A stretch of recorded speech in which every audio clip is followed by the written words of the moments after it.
मेरा सभी को नमस्कार। सो गाइस, इस वीडियो में हम आप सभी को बताएंगे कक्षा 11वीं का जीव विज्ञान बायोलॉजी का अर्धवार्षिक परीक्षा पेपर, और आपको इस पेपर का संपूर्ण उत्तर इसी वीडियो में मिलने वाला है। तो सबसे पहले आप सभी को यहाँ पर कुछ निर्देश दिए गए हैं, इनको पढ़ लीजिएगा। इनको पढ़ने के बाद इस पेपर का हमारा पहला प्रश्न दिया, जिसमें सही विकल्प चुनकर लिखना होगा, जो आपकी परीक्षा में 6 नंबर के आने वाले हैं।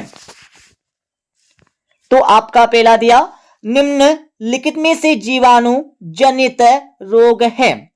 तो पहले में करेक्ट आंसर आपको लिखना होगा द वाला उपरोक्त सभी।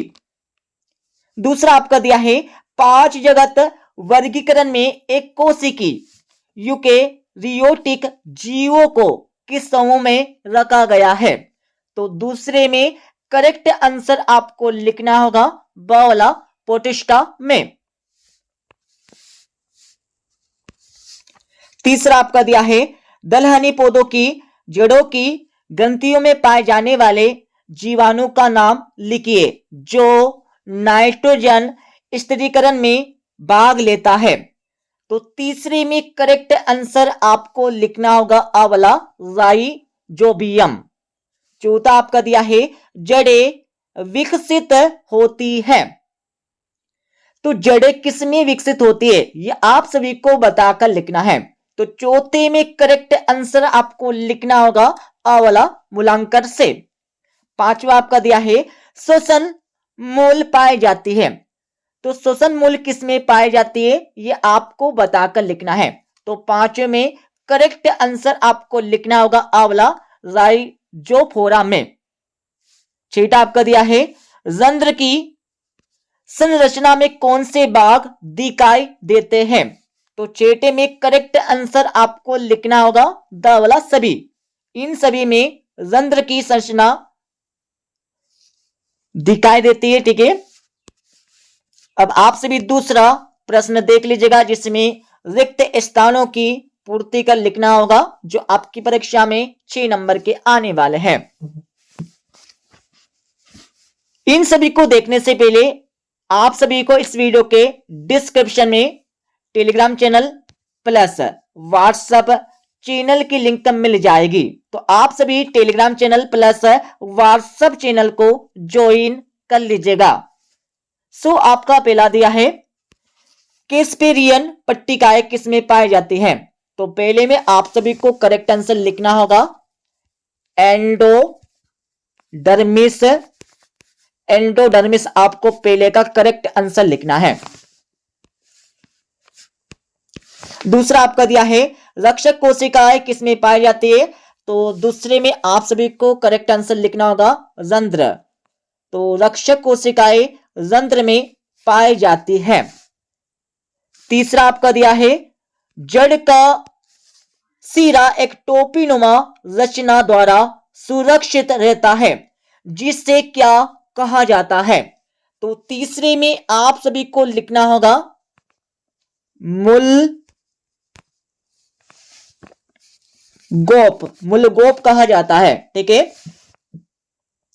चौथा आपका दिया है, राइबोसोम्स किसके संश्लेषण में सहायक होते हैं। तो चौथे में आपको करेक्ट आंसर लिखना होगा प्रोटीन। प्रोटीन आपको चौथे का सही उत्तर लिखना है। और पांचवा आपका दिया है, जीव की संरचनात्मक व क्रियात्मक इकाई होती है। तो पांचवें में आप सभी को करेक्ट आंसर लिखना होगा कोशिका। कोशिका या इंग्लिश में सेल, ठीक है। अब आप सभी छठा देख लीजिएगा, ग्लूकोज में कितने कार्बन परमाणु पाए जाते हैं। तो छठे में आप सभी को करेक्ट आंसर लिखना होगा 6। ग्लूकोज में 6 कार्बन परमाणु पाए जाते हैं। अब आप सभी देख लीजिएगा तीसरा प्रश्न, जिसमें सत्य या असत्य बताकर लिखना होगा, जो आपकी परीक्षा में 6 नंबर के आने वाले हैं। भाई साहब, आपको YouTube पर बहुत सारे पेपर, बहुत सारे चैनल मिल जाएंगे, जो दावा करेंगे कि ये बिल्कुल रियल पेपर है, यही पेपर आपकी परीक्षा में आने वाला है। पर आपको ऐसे पेपर पर और ऐसे चैनलों पर बिल्कुल भी विश्वास नहीं करना है, ठीक है। जहां पर आपकी परीक्षा में कुछ आ रहा है वहीं पर उसी चैनल पर आपको जाना है। वैसे तो आपको पता होगा एक्टिव स्ट्रॉन्ग स्टडी चैनल पर सिर्फ मिलता है, वो आप जानते हैं, ठीक है। अब यहां पर देख लीजिएगा सत्य अथवा असत्य। तो आपका पहला दिया सवालों का अध्ययन फाइकोलॉजी कहलाता है, तो लगा लीजिएगा पहले का उत्तर बिल्कुल कहलाता है, सत्य हो जाएगा। दूसरा आपका दिया है IAA का पूरा नाम इंडोल एसिटिक एसिड है, तो बिल्कुल है, सत्य हो जाएगा। तीसरा आपका दिया है सरसों और बैगन हाइपोगाइनस फूल के उदाहरण हैं, तो बिल्कुल है, सत्य हो जाएगा। और चौथा आपका दिया, चौथा आपका बिल्कुल असत्य हो जाएगा, ठीक है। और पांचवा आपका दिया है ग्लाइकोलाइसिस की क्रिया कोशिका द्रव में संपन्न होती है, तो बिल्कुल होती है, सत्य हो जाएगा। छठा आपका दिया है श्वसन की क्रिया शुष्कोवास में से प्रारंभ होती है, तो भाई साहब बिल्कुल नहीं होती है, असत्य हो जाएगा, ठीक है। अब आप सभी देख लीजिएगा चौथा प्रश्न, जिसमें सही जोड़ी बनाकर लिखना होगा, जो आपकी परीक्षा में 5 नंबर की आने वाले हैं। तो आप सभी सही जोड़ी का मिलान कर लीजिएगा। वसा का मिलान आपको करना होगा वसी अम्ल से, RNA का मिलान आपको करना होगा D से, और आयोडीन का मिलान आपको करना होगा B से गेंगा, और लौह तत्व का मिलान आपको करना होगा एनीमिया से, और PEP का मिलान आपको करना होगा CO2 ग्रहण करता, ठीक है। तो इस प्रकार से सही जोड़ी का मिलान हो जाएगा। अब आप सभी देख लीजिएगा पांचवा प्रश्न, जिसमें एक वाक्य में उत्तर आपको देने होंगे, जो आपकी परीक्षा में 5 नंबर के आने वाले हैं। आपका पहला दिया मूत्र में ग्लूकोज की उपस्थिति किस रोग को दर्शाती है, तो पहले का उत्तर आप सभी लिख लीजिएगा। पहले में आपको लिखना होगा मधुमेह रोग, ठीक है, ये आपको पहले का उत्तर लिखना है।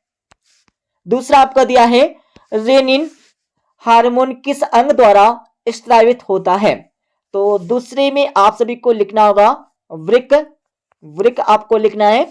और तीसरा आपका दिया है पेशियों में पाई जाने वाली प्रोटीन का नाम लिखिए, तो तीसरे में आपको लिखना होगा एक्टिन तथा मायोसिन। और चौथा आपका दिया है मानव मूत्र की पीएच वैल्यू कितनी होती है, तो मानव मूत्र की पीएच वैल्यू कितनी होती है ये आपको बताकर लिखना होगा। तो चौथे में आपको लिखना है 6, लगभग 6, ठीक है, 6 आपको लिखना है।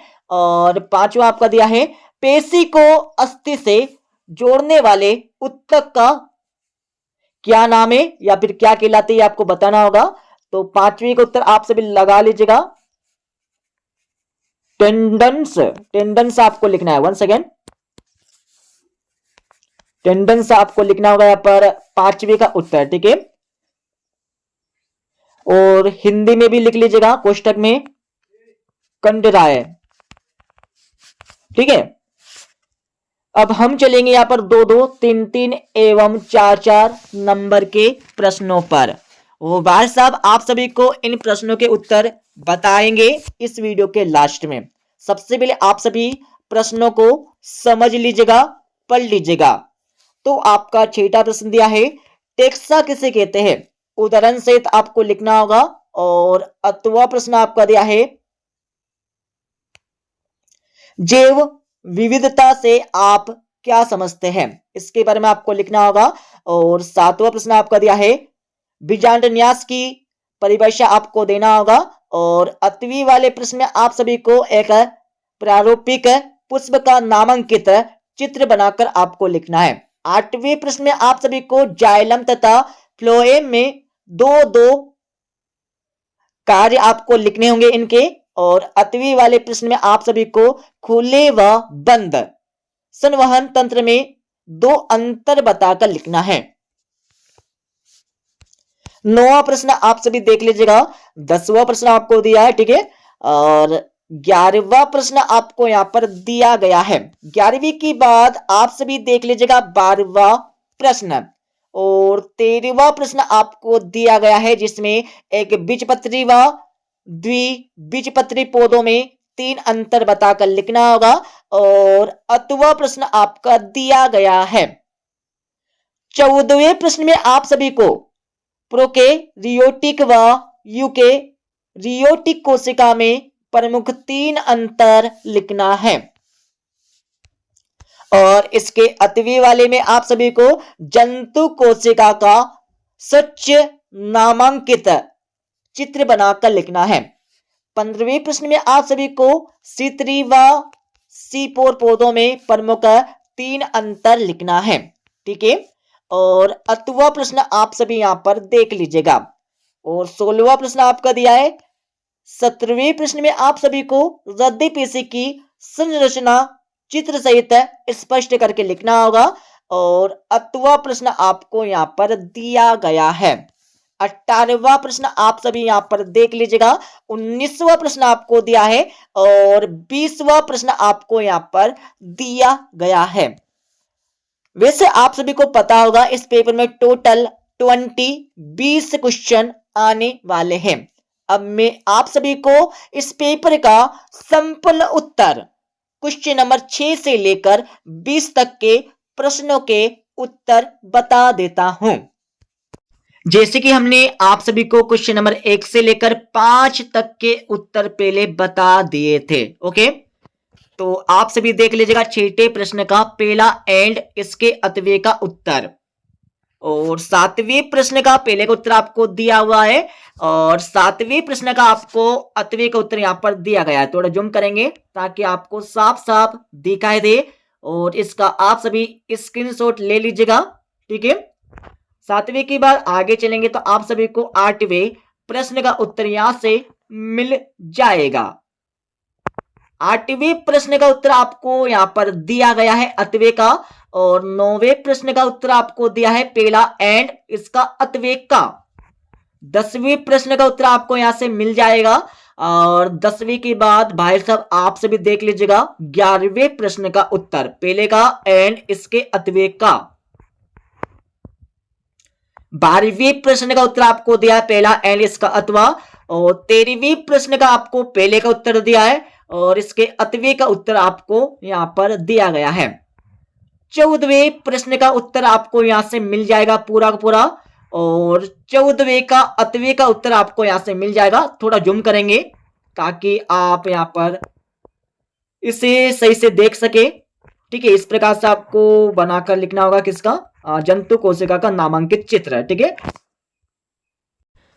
हाँ, अब यहां पर साफ दिखाई दे रहा है तो इसका आप सभी स्क्रीन शॉट ले लीजिएगा, ओके। और आप सभी को मिल जाएगा 15वें प्रश्न का उत्तर। थोड़ा जूम करेंगे, ये आपका 15वें प्रश्न का पहले का उत्तर हो जाएगा और 15वें प्रश्न का आपको अतवे का उत्तर यहां से मिल जाएगा पूरा का पूरा। देख लीजिएगा ऊपर से लेकर नीचे तक, ओके।